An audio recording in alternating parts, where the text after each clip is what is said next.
Hey guys, it's Kayla, and just like I did Mac's birth story in October, Gunnar was born in December, and I kind of want to do his pregnancy and birth story as well. And as you can tell, I have hog-tied my husband into doing this with me. And it is 9 o'clock at night, which our bedtime is 9 o'clock at night, but this is my second time filming it, and I just want to get it done. And our kids are asleep, which means that we won't be interrupted. Hopefully. So, hopefully. It's not 100% guarantee. Anyways, so I might do a video about this later. I'm not sure. But Tyler and I suffered infertility for over 2.5 years. And it was awful. It was awful. I don't know what to say. There are no words for the pain that infertility brings, and it's a very difficult thing to go through, and I feel so very blessed to have our sons that God has given us, our boys, because some couples don't get that opportunity. But we found out we were pregnant in March of 2013, the day before my birthday, so March 29th. And we actually told my parents, my parents and my siblings the next day, because with my cycles, I had no idea how far along I was, and I was actually about 7 weeks along. So I was further along than most people are when they test. But throughout my pregnancy, everything was healthy and good, but I didn't get sick until about 12 weeks pregnant. I didn't think I would be sick, but then I hit 12 weeks and it was like a switch flipped, and I was sick the rest of my pregnancy. But in the second trimester, I got an inner ear infection, and it gave me really bad vertigo. I sounded Canadian. Hey. Hi, Aaron. Aaron, if you watch this, I expect ketchup chips and a Mr. Big Bar, or whatever they're called. You know what I'm talking about. One of my very dear friends is Canadian, and I think I sounded Canadian. She's probably like, no, and she's married to my best friend, so. She's like, Kayla, no, you didn't sound Canadian. Close enough. We're bilingual. It's 9 o'clock at night.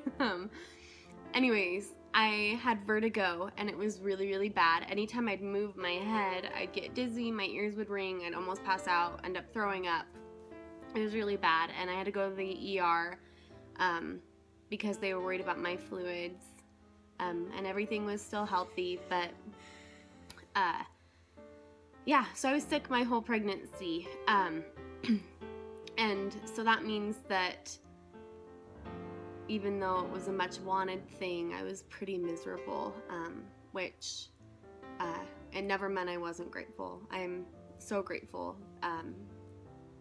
that I had that opportunity to be pregnant with Gunnar and with Mac. But at 36 weeks, I dropped, which that means that your baby drops into your pelvis because your baby's preparing for labor, which you can drop really anytime. But I dropped at 36 weeks, and my midwives told me that as a first-time mom, most first-time moms, after the baby drops, that they deliver within 2 weeks. So at 38 weeks, I convinced my midwives to check me, and I had my journal because I wasn't sure what they checked me at 38 weeks, and I was dilated to a 3 and 50% effaced, which for a first-time mom, that was a big deal, and my midwives were certain I was gonna go into labor any day. At 39 weeks, they checked me again, and I was dilated to like a 3 to a 4 and still 50% effaced. And once again, they told me that I was going to have this baby any day. So at my 40-week checkup, I go in and they check me, and I still dilated to a 4, but I was like 60% effaced, which, in my opinion, being effaced is more important. I'm turning. Being effaced is more important than being dilated, because you can't dilate if you're not effaced, where if you're effaced, you can dilate. Anyways, so, and once again, for the millionth time, I was told, oh, this baby's coming any day, which if you think about it, you know, being told that your baby's coming any day in a month, like looking at it objectively, like, oh yeah, that's not that long of a time. But when you are big pregnant, that's a really long time. But I went back in for my appointment at 41 weeks, and they checked me again, and I was dilated to a 5 and 75% effaced, which most people are in labor at that point in time. Like, most people don't walk around dilated to a 5, but I do. I do. And I went in for my 42-week checkup, and I was dilated to a 6 and 90% effaced. So I was pretty much in active labor without any contractions. And now that I've had 2 kids, I know that I just have, my body preps for a really long time, and then I have very quick labors. But at that point, my midwives told me that technically they could let me go 2 weeks and 6 days overdue before I had to transfer to a hospital and be induced, which I did not want that at all. So then my midwife told me that my body was pretty much ready for labor, so she told me how to take castor oil, or instructed me how to take castor oil. And my mom actually was at that appointment with me, so we went to a Walgreens. My mom bought me castor oil, and I came home, and my husband, my sweet husband, made me a peanut butter and chocolate shake with castor oil at like 9 o'clock at night, because I wasn't going to wait until the next morning. I was going to have this baby. I was so miserable. But I drank the shake at 9 o'clock at night. At 11 o'clock, I woke up super sick, because that's what castor oil does to you. And it causes labor. If your body is ready, it causes labor because it irritates your bowels, and that's next to your uterus, and so it irritates your uterus as well and can start contractions. So at 11 o'clock, I was super sick, and I was sick for maybe, I don't know, a half hour? Mm-hmm. Sick for like a half hour. And after I was done being sick, I told Tyler that my stomach still hurt, and so he convinced me to time my stomach hurting. And keep in mind, I was a first-time mom, so I didn't know what contractions felt like. And the pain kept on coming back, and it was 2 minutes apart and a minute long. So we called our midwives, and we headed in to town, which I said this in Mac's birth story, but we live an hour away from the like main city. We have a hospital in our town, but they're not equipped with facilities to have a baby. There's no OBGYN or anything like that. It's pretty much the ER. But we drove in at like midnight, and I labored at the birth center. I'm trying to and at 3 a.m. I was begging to push, and my midwife kept on checking me, and she kept on saying, like, you're dilated like to 9.75, you are almost at a 10, and you're 100% effaced, you just have that little bit to go. And something that, this might be TMI, but I had a septum in my female body parts. And the midwives thought that it would just tear. It's just a birth like a birthmark or birth defect that I had, but they thought it would tear with me pushing Gunnar, but Tyler, you can say what you just look at me like you're tired. You're gonna fall asleep. I am. If the camera drops, it's because I let go of it. I'm tired. I said cut it. So she cut it.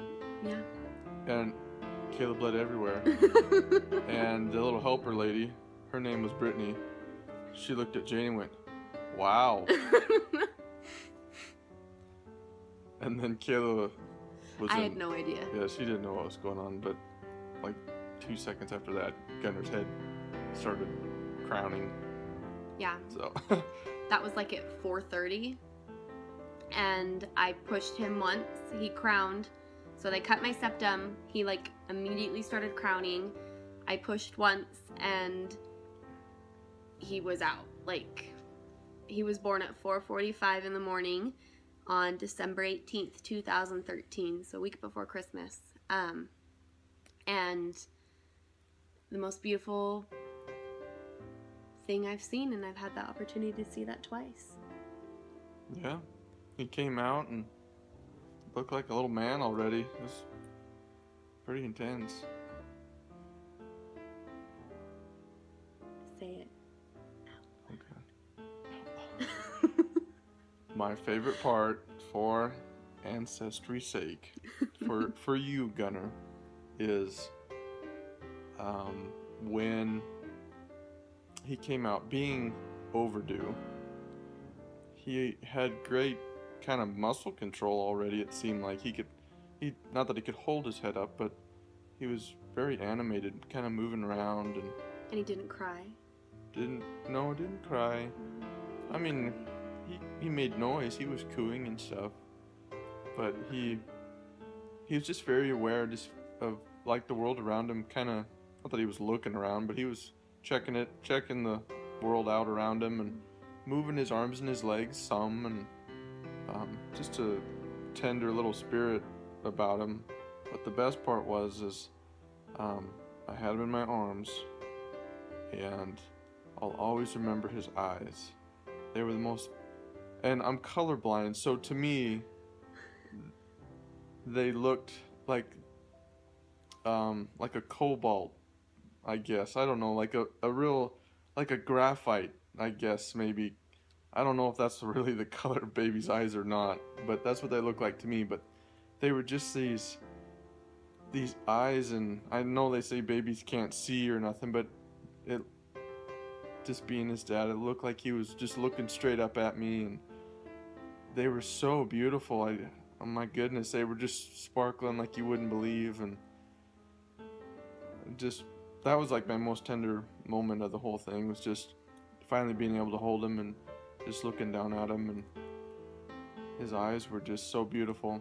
I knew that he was sent straight from heaven, and that he was his own little spirit, and he is his own little spirit. What a cool opportunity to be part of that. So yeah. If any of that makes sense. Yeah, he like Tyler said, he was born and he did not cry. I mean, he like coughed like the amniotic fluid out and stuff, but he didn't cry. He was just cooing and looking around and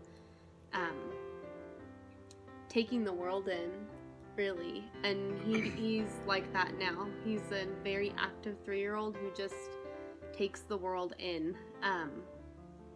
But Gunnar means mighty warrior, which maybe we regret that. He's a very independent little boy. Yes, he is. And that moment that he was born, it just, all the pain that you go through with infertility, all the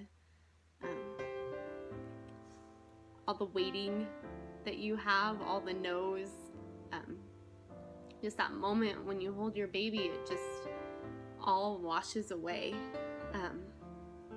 And I'm so grateful to have him in my life, and you know, he's my firstborn son. He's the one who made me mommy for the first time, and we're about in 6 days from filming this, he will be 3 years old, and it's amazing to me how, you know, it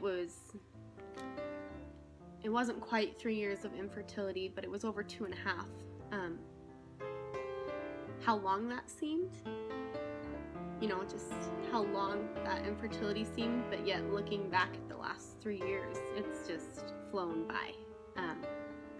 And Gunnar, if you ever watch this, you're probably really embarrassed by your parents, which means we're doing our job. Yeah. But we love you. And you brighten our day every day. You drive us crazy as well. But we love you very much, and we wanted to film this. I wanted to film this. I forced your dad into it because it's 3 years fresh in our memory, and I want to be able to, you know, have it as fresh in my memory as possible, and this is it right now. But yeah, so people watching this might not be interested. Aaron might, because I thought it was Canadian for a little bit, but thank you for watching, and if you like videos like these, then give them a thumbs up and hit that subscribe button. And yeah, I hope everybody's having a wonderful Christmas season. Bye. Say bye. See you later. Should I do the hand gesture? Bye.